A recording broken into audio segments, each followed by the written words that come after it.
Hey guys, Stefan Fischer here from All Off Road.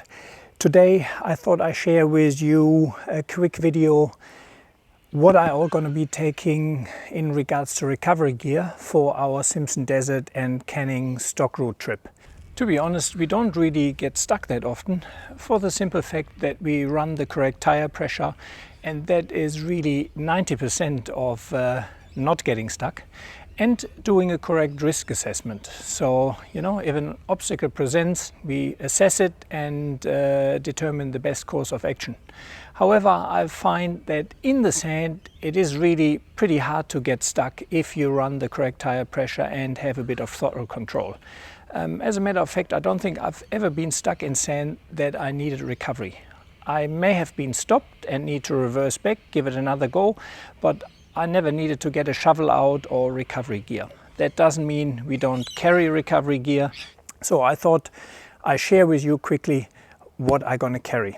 One thing I carry is a Factor 55 splicing tool. Because I have Dyneema rope on my winch and I also carry Dyneema extension winch straps, I would like to have something with me which allows me to rejoin ropes together in case of a breakage. It is never advisable to knot a rope together, because with any knot in a synthetic rope you pretty much reduce the strength by up to 60%. However, if you splice a rope together, you actually don't lose any strength. While you can do that also without a rope splicing tool, it makes it so much easier. It takes me less than 5 minutes to splice a rope together with the splicing kit. Obviously, you should look up a tutorial how you're going to use the kit. There are plenty of good YouTube videos out there, and there's actually one from Factor 55 which shows you how to use this tool.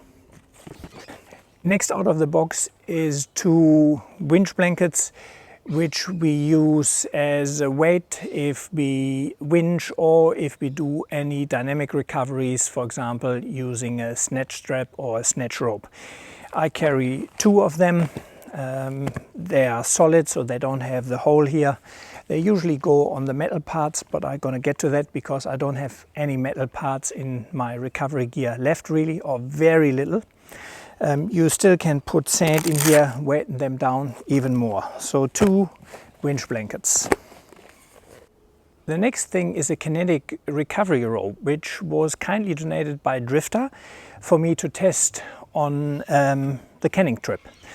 So this is similar to a snatch strap, however it has a higher braking strength and is supposed to be quite a bit safer than a snatch strap. Still, it is a dynamic recovery which involves a lot of kinetic force, so it is important to do that in a safe way. But these rope stretches up to 30%. It has 12,000 kilogram braking strength, so that is around 4 times my vehicle, and supposedly is a much safer way to snatch than a standard snatch strap. It also has a protective coating which prevents dirt and dust ingress. I haven't tried that yet, but looking forward to give that a go. It is from Bubba rope in the US. It is super high quality stuff, also not cheap, and again used by the US Army, so it should do for me. Next is soft shackles, and I carry quite a few of them now because I replaced all my metal shackles with soft shackles. A 4-ton metal shackle is around 1 kilogram. One of these soft shackles is 100 gram. So quite a good weight saving, which really makes a difference if you consider the whole recovery package. If I need to carry my recovery bag now up hills, it's around 4 or 5 kilogram lighter than it was before. So soft shackles. They are lighter. One of the big advantages is that in case of a failure, you have no metal flying around. So eliminating the metal out of a recovery scenario makes it a much safer option. They are also usually stronger than metal shackles, but they come in many different ratings, so make sure they are rated. One thing to consider with any synthetic recovery equipment though, it needs to be taken care of more than with metal. So you want to prevent dust, mud ingress, and you want to clean them and inspect them before you use them. And I carry a few, 4, 5 of them. Another way to reduce my recovery kit gear was to replace my snatch blocks with Snatch Rings. These are from Red, also kindly donated by Drifta for me to test. And these allows me to halve the load on the winch or even reduce it further if I use multiple of these rings. Another benefit is that it allows you to create redirections if you can't winch in a straight line. One of these rings, which is an 18-ton ring, weighs around 700 grams versus a snatch block which weighs anywhere between 3 and 4 kilograms. Also, one of the benefits is that on a normal snatch block the rope can be easily trapped because they were originally designed really for cable. These can't happen here. So again, we reduce the amount of metal involved because this is lightweight aluminium. So I carry a 18-ton one and as well as a 12-ton one. To be honest, for vehicles over 3 ton, I would always carry the 18-ton, not just the 12-ton. I usually would carry 2 of that snatch blocks, so that would be around 7 kilograms by itself. That is reduced now to 1.5 kilograms, so pretty damn good. I also carry 20 meters of Dyneema winch extension. Again, I can use that quite easy in a winch scenario or in a snatch scenario to extend the length of the recovery. Given that we're going to be doing desert driving, and if we should get caught on a salt pan or on a clay pan, we may have to rig up a fairly long recovery scenario. So that's why I carry quite a few extension straps. This is another 10-meter winch strap, which I carry to extend a winch scenario if required. This is a snatch strap, which I also carry in addition to the Bubba rope.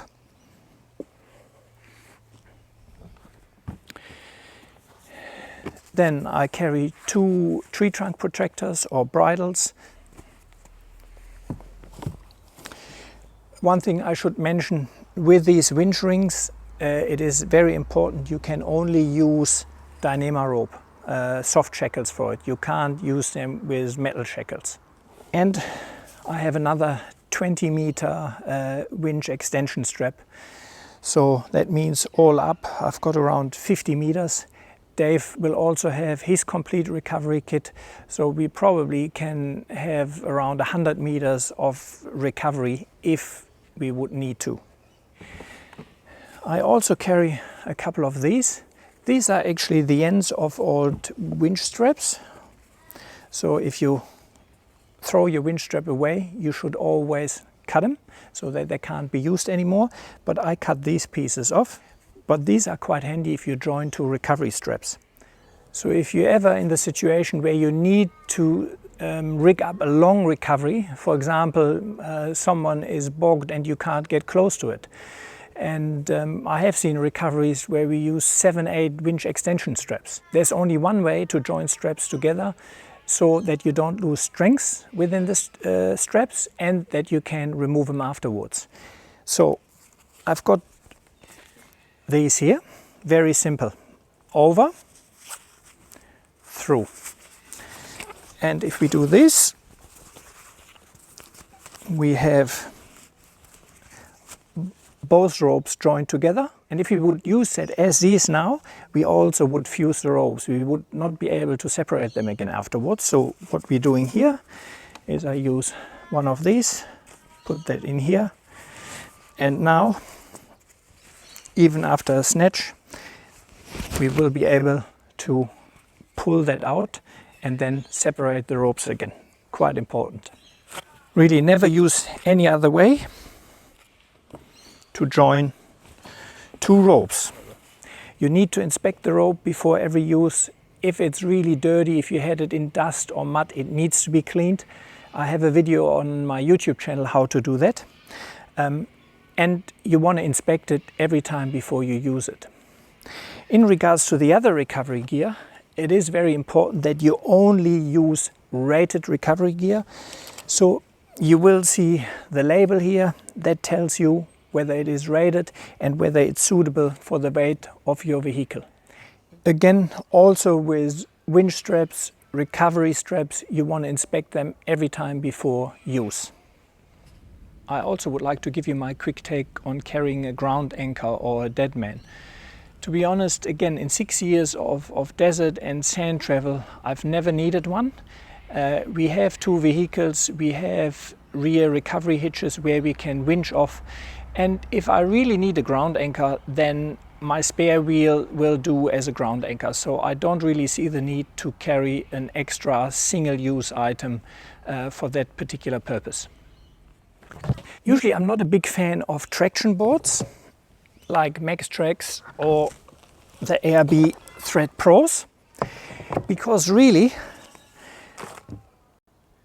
I've never used them. I've never been on a trip where I thought, oh shit, I wish I had 2 traction boards. However, I used them plenty of times in training, when training people, and they certainly do work if used correctly. However, there are few situations where you can achieve with traction boards what you can't achieve with a shovel, but in the most cases a shovel will do the same, just needs a bit more effort. For this trip I will carry 2 of the Threads Pro from ARB, but just given that we very remote, that we only 2 vehicles, I will have them on the roof. One item you haven't seen in my explanation is a shovel. A shovel, I reckon, should always be in the vehicle, and that's not per se a recovery tool because it's used for many different things, and I probably use it the least for recoveries. But yeah, a long-handled shovel is definitely something you should carry with you, and especially in sand, it will get you nearly out of every situation. It just needs a bit more manpower. That recovery gear with you. However, it is very important that you actually know how to use that recovery gear in a safe way. Every year people die in Australia because of botched recoveries. So make sure that if you carry all that recovery gear, you actually know how to use it. You can either do that by doing a course with a private provider, or you can look around and join a good four-wheel drive club, and a lot of them also offer training. Otherwise, go with people who know what they're doing and make sure they know what they're doing, and you can learn there. I hope that gave you a good idea what I carry. Your scenario may be different, but I think with that gear we are pretty well set and can deal with any situation we come across. Dave also has a winch on his vehicle. Again, he will also have his recovery kit. I'm not sure what's exactly in there, but I don't think it will be too different to mine. And yeah, we are really prepared for any situation, because I guarantee you 9 out of 10 trips I have all my recovery gear with me and never use it, but the day where you don't carry it, it's always where you need to use it. I also would like to give a big shout out to Luke from Drifta, because he provided me some of the recovery gear to test and to support us on our Simpson and Canning stock route trip. Keep in mind, all my trips, everything I do is self-funded, so there's a lot of cost involved, and really there is very little monetary gain. So it is greatly appreciated when companies like Drifta provide me with stuff like these to test and use on my trips, because it helps me to keep the costs a little bit down. Also a quick shout out to A247, who provided me 2 of these expedition boxes, which I'm going to be using on my Canning trip. The big advantage of that boxes are that they're super sturdy and they're water and dust proof. So on all my trips for my camera gear and so on, I had pretty good boxes from Bunnings. However, they all let dust in, and I hope that won't happen with these boxes, because they really seal and are dust proof. I probably will have some people commenting that we're going in the desert and there are not too many trees around, so why don't I take a ground anchor? Very simple. We have 2 vehicles and can winch off each other, and if we really need a ground anchor, we will be using one of our spare wheels. Thank you very much for watching. If you enjoyed the video, Please hit the subscribe button if you haven't done so already, like the video, and maybe leave me a comment. Did I miss something in my recovery kit? What you think is absolutely compulsory to carry? Keen to hear. Keep in mind, all my videos are self-funded, and if you like to support me, maybe consider becoming one of my Patreon supporters. With the donation of a cup of coffee per month, you really help me recovering some of the cost which it takes to create all these videos. Thank you very much and see you soon.